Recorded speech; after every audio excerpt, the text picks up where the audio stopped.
Assalamualaikum warahmatullahi wabarakatuh. Salam dan bahagia.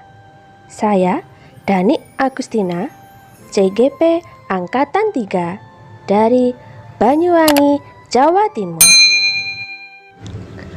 Berikut ini adalah sintesis antar materi tentang kesimpulan dan refleksi filosofis pemikiran Ki Hajar Dewantoro.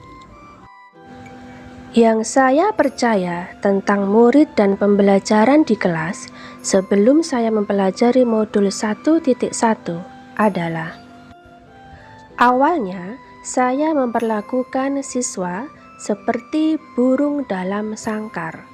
Artinya, siswa cukup melaksanakan pembelajaran di dalam kelas bersama guru. Semua telah diatur sedemikian rupa sesuai dengan target kurikulum. Semua terjadwal. Menu makanan ditentukan oleh pemilik burung, artinya menu pembelajaran telah diatur oleh guru.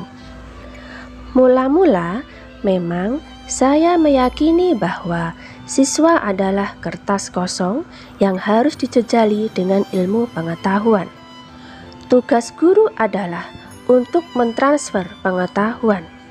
Apa yang guru ketahui diberikan kepada peserta didik sebagai suatu paket ilmu pengetahuan yang sesuai dengan tuntutan kurikulum.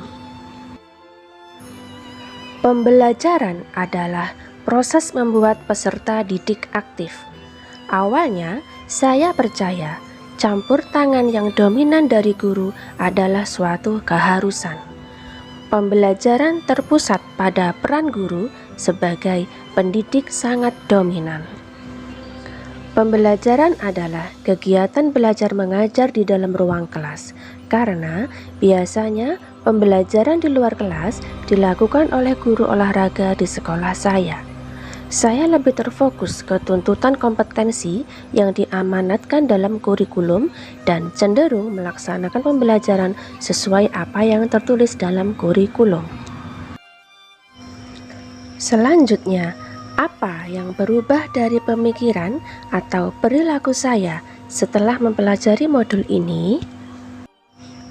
Pemikiran saya berubah setelah mempelajari filosofi pendidikan dari Ki Hajar Dewantoro. Ternyata anak tidak boleh diperlakukan seperti seekor burung dalam sangkar. Pemikiran-pemikiran beliau mencerahkan pemahaman yang selama ini saya yakini. Namun, anak harus diperlakukan seolah-olah seperti burung di luar sangkar.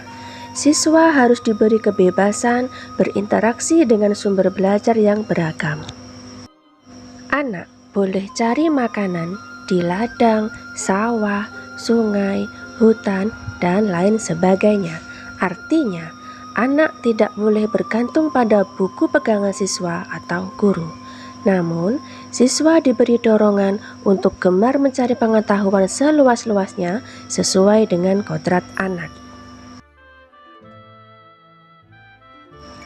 Anak bukanlah kertas kosong. Anak ibarat kertas buram yang sudah terisi. Isinya adalah kodrat anak. Tugas kita sebagai guru adalah menuntun dan merawat anak sesuai dengan kodratnya. Pendidikan bukanlah sekedar transfer ilmu pengetahuan, tapi harus dapat membuat anak memahami dunianya dan dapat memanfaatkan pemahaman tersebut untuk kebahagiaan hidupnya. Pembelajaran tidaklah statis, namun dinamis. Perubahan-perubahan disesuaikan dengan kodrat alam dan kodrat zaman. Dalam hal ini, pembelajaran harus berorientasi kepada peserta didik sesuai dengan kodrat keadaan, namun tetap harus memperhatikan ketercapaian kurikulum nasional.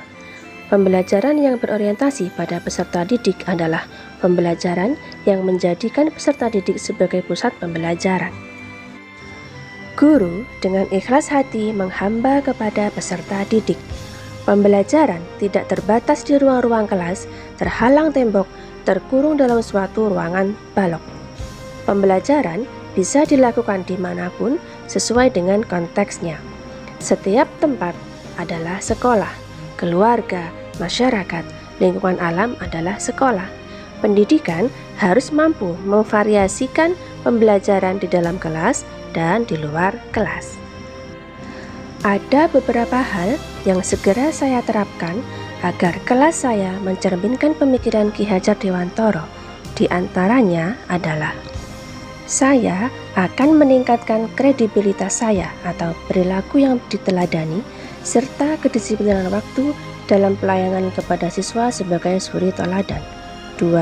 Pembelajaran dirancang bukan hanya sebatas di kelas semata, namun siswa didorong untuk banyak berinteraksi pula dengan lingkungan sekitar. 3. Memperkokoh basis pendidikan karakter dalam setiap proses pembelajaran guna menumbuhkan dan mengembangkan budi pekerti anak. 4. Setiap penguatan tugas pembelajaran akan dikaitkan dengan kebutuhan dan minat setiap siswa. 5. Selalu berkomunikasi dengan rekan guru, kepala sekolah, orang tua, dan stakeholder yang dipandang perlu, guna pengembangan kualitas pembelajaran anak yang berpusat pada kebutuhan anak.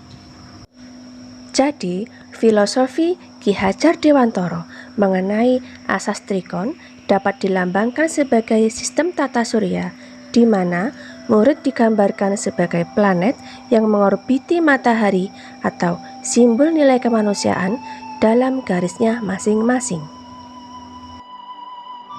Demikian sintesis antar materi tentang kesimpulan dan refleksi filosofis pemikiran Ki Hajar Dewantara. Terima kasih, salam dan bahagia. Wassalamualaikum warahmatullahi wabarakatuh. Moga sehat selalu.